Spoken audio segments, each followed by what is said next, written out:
Alors, il y a un sanctuaire à Pellevoisin parce qu'il y a eu des apparitions en 1876. La Vierge Marie est apparue à une jeune femme qui s'appelle Estelle Faguette, voilà, qui travaillait au service de la famille de La Rochefoucauld et qui, à 33 ans, avait une maladie mortelle. Donc elle était vraiment sur le point de mourir. Et Estelle a eu cette excellente idée d'écrire une lettre à la Vierge Marie. Et quelques mois après, la réponse de la Vierge, ça a été des apparitions.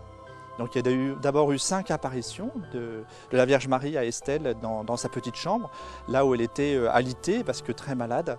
Et à la 5e apparition, Estelle a été guérie miraculeusement. Et ensuite, la Vierge Marie continue à apparaître tout au long de l'année 1876, encore 10 fois. Donc au total, 15 apparitions de la Vierge Marie tout au long de l'année 1876.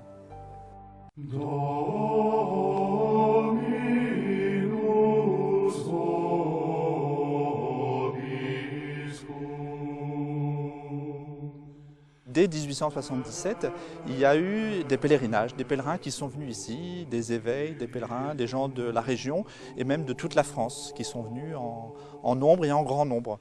Donc du coup le pèlerinage s'est organisé, il y a eu des constructions, la construction de l'aménagement de la chapelle, de la chambre en chapelle des apparitions, la construction du monastère des Sœurs Contemplatives et puis récemment encore, il y a 2 ans, nous avons inauguré un nouveau bâtiment, l'accueil Estelle Faguette, qui nous permet d'accueillir dans des conditions plus modernes les pèlerins qui continuent à venir et même de plus en plus nombreux.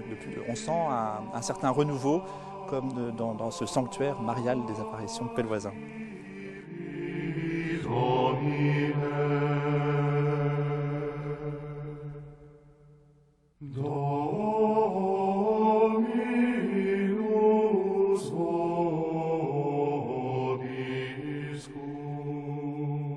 Les pèlerins sont heureux de venir ici pour ce côté aussi familial. Et peut-être que la Vierge Marie aussi a voulu ça, dans le sens où à Lourdes, si vous voulez, elle apparaît dans une grotte en plein air et demande aux pèlerins qui viennent en procession, donc ils viennent nombreux, et elle réalise des miracles spectaculaires. À Pellevoisin, ce n'est pas dans une grotte et en plein air, c'est dans une chambre. Vous voyez, c'est beaucoup plus le lieu de l'intimité, le lieu de l'amour, le lieu du secret. Et donc ça fait partie aussi de la spiritualité du message de Pellevoisin, d'avoir quelque chose de plus familial, de plus secret. Et les gens qui viennent ici nous disent qu'il faut garder, et on essaie de garder cet aspect-là.